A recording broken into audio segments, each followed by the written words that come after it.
Hello, everybody. Welcome to Stone Soup for Contemporary and Future Descendants. This is episode 32. Wow. And this one is a theme that we kind of evolved as we dropped the seed of soul and the music that came out of kind of what that sparked for each of us three. And so the soulful feeling of these songs, how they make you feel. We'll jump into kind of all the expansiveness that ended up kind of coming out of it for these 9 songs, but it was a fun exercise of just diving back in. It had been a while since we had done some podcasts, and to jump into a new theme is always an exciting thing for me. So Sean, good morning. I'm going to throw it to you first, who you brought the theme and kind of sparked the interest. Why don't you take it away with where that came from? Yeah, recording, it's always the best time of the week. Yeah, this theme came from, well, it emerged for me in the pandemic era where there was just a lot of isolation, and I think I needed the warm blanket of music that was felt deeply, that was deeply personal, and so I was kind of drawn to this Motown soul genre and built a playlist, and a lot of times would just kind of quietly stroll, taking a walk, getting outside, because the pandemic was so isolating back then. And then really the idea for this theme was to listen intentionally, at least for me, to go deep into a part of the music landscape that was before I was born, and therefore I just didn't know it that well. So I really enjoyed that part. Of course, there's tons of troubling things that are happening during some of these time frames. Civil rights, Vietnam War, assassinations, riots, all kinds of things. And I found myself, as I was listening to the songs and thinking about the songs, starting to go into that history and trying to learn more. And I think on the playlist, I'm not going to go into much of that because I feel like I'm sort of scratching the surface on what I know about some of those things. But I think there's some interesting historical time frame references to some of the songs that we'll talk about. And I think that's pretty interesting. But I'll leave you with this last thought before we transition to Brett, which is that we worked on this playlist mostly in May, but we're recording in June, and it turns out June is Black Music Month. And I think that's got an interesting interface with what we're doing. And so I think it's an opportunity to honor the history and to go towards it, to learn more about it, to learn the stories of the artists, and to do what we do on the Stone Soup podcast, which is geek out on great music. Speaking of geeks. Indeed, we do that. Oh, yeah. Go ahead, Brett.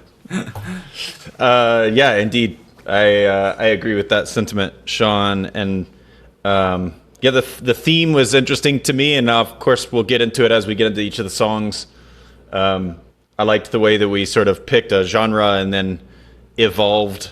It gave us room to go wherever we wanted, and my picks ended up being a little bit more contemporary, and I did that after going through a lot of different bands that I wanted to put up here, including Bill Withers and Al Green and Gladys Knight and the Pips and the Temptations and the Four Tops, and like I could go on and on. Donny Hathaway, Otis Redding, they were all in there.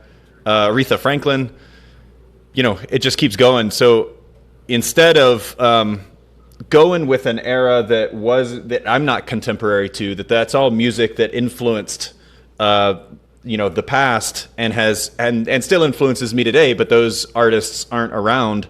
I really tried to pick music that was more contemporary, that largely could be drawn threads to those historic moments. So we'll get to those when we get to them, but wanted to name that it was fun to sort of think about it more broadly, and how does the sound of that era of soul, which does feel like an era from the maybe 40s to 70s, that era still has a powerful influence and impact on the music that I love to listen to today.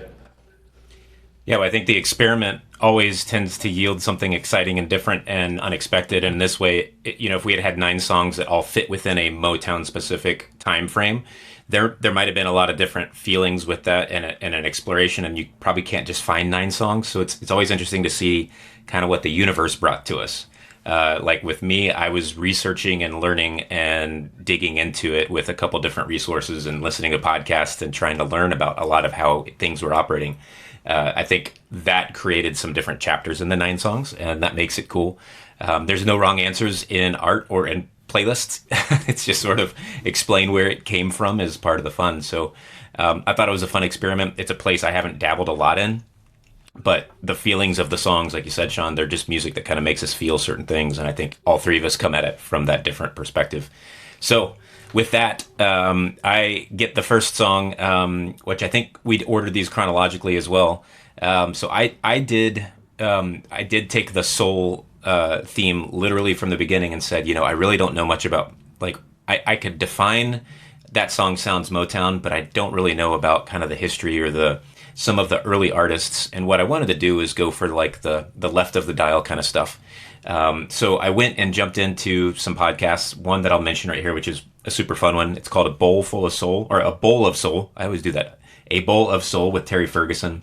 It was just something that we do also. We play music, but she would insert the historical aspects of these songs. And there was like, well, Marvin Gaye sang with this person, but then they re-recorded it with this other person. This album came out here, but here's the unreleased track of it. I was like, this is cool. This is like, the Adventure Club, but for kind of a focused genre. And so it was, to me, it was like educational. It was like, let me listen to this, let me learn. And she took me down a path which was towards unreleased Motown compilations. And so it was all the things that were not released tracks, but were alternate versions of songs. And it just kind of drew me in as maybe these were back of the record bin, or maybe even weren't even released. So like, how do you get to these? So they felt rare. They felt unique. They felt like there's the reason some of these songs were released or unreleased. That took me down a path of, I heard a Martha Reeves and Vandellas song. I was like, tell me more about this. Let me get more into this. You might recognize the name or the voice from Dancing in the Streets, which is kind of their biggest hit, although they had a ton of hits when I did a little bit of history. Just this churning out of really great music. And I think in sort of I'll call it like prime Motown era, this particular song, Come and Get the Memories, just stuck with me as I would listen to their albums. It just grabbed me. It's got like a swing to it. We'll talk about some threads that I pulled from this, but like there's like this instant short intro. And the songs were all about 3 minutes due to like the 45 RPM kind of record lengths. So, you've got a little bit of like radio wants short songs, kind of shortened to the point a bit is kind of where it got to, but they just like insert so much into the short amount of time. I loved, and one of the threads I've got between a handful of my songs is a short intro and like delicate backing music. Like the bass, the drums, and the guitar, a little bit of horns, but it's not like in your face. Like the music is not forefront so that they can allow the voices to be forefront. And the voices are so full of life and energy and soul that was the point, it felt like. And at least that's what's delivered to the ears here. This is a song, too, that I wanted to pick because it acknowledges some of the better songwriters that were on like the Motown label and HDH, which is Holland, Dozier and Holland, and like two brothers. They write all these songs and they deliver them to people who can deliver the music. I liked one. I wanted to give a little bit of acknowledgement to that, of this like songwriting group that would bring songs and say, Martha Reeves and the Vandellas are going to take this to life and bring it up. And here's the vision for my song. You execute it. I've always thought that as an interesting thing. On Genius.com, it actually says that Lamont Dozier had intended this to be a country song for Loretta Lynn, but it felt like it had more of an R&B form. It's got like this upbeat swing. It's like a sad story of like all these memories keep breaking my heart. Like, come and get them. Like, come to my house with a box, get them out of my house. Here's your records. Here's your teddy bear. They're like physical things, but they have all this like deep emotional connection. And it drove me to think about the Weaker Thans, all things must go kind of garage sale mentality of like, I'm giving away these things that I don't need. They have bad memories. You take them. The part that hooked me, many parts of this song hook me, but the part that hooks me every time is the lover you've gone from me and left behind, like that earworm in the middle of the song, and they come back to it. It's just like this awesome swing that just was vocally, took me away every time. It was those kind of things. And this was a pretty high chart topping song. I think I saw that it was 29th on the Hot 100 on the Billboard Hot 100 and number 6 on the R&B chart in 1963. You know, we talk about charts sometimes we don't, but like in this era, I think the point was to try to get to the top of the charts, hit a hit song, get radio play, get people hooked. And I think this one was one of the favorite ones that I had been listening to. One of the other things too, a thread line that I saw is like they would short intro, they would then go into the verse very quickly. And usually the verse, at least on this one and on the Miracles, it's just kind of the lead singer. Then they go break it down, and in the second verse they introduce like the backing singers. And so in this one you get like the oohs and like come and get them, like the backgrounds, like the Vandellas apparently are like the ones adding to it and then, you know, adding to the whole song. So there was, I don't want to say formulaic, but there's thread lines of like, here's how we make a song and squeeze everything into this 3-minute version while we get everything. I think it was a fun little like jaunt is kind of the things that I wrote down as well. To me, this is kind of like paying homage to some of the pioneers. You know, they did so many albums and they were part of this sound, part of this movement. I just kind of felt like it was something to pay homage to and something I didn't know a ton about, and a set of albums from Martha Reeves and the Vandellas that were just super listenable and fun. So, Sean, I'm going to let you take it from here. See if Martha Reeves have entered your ears other than Dancing in the Street.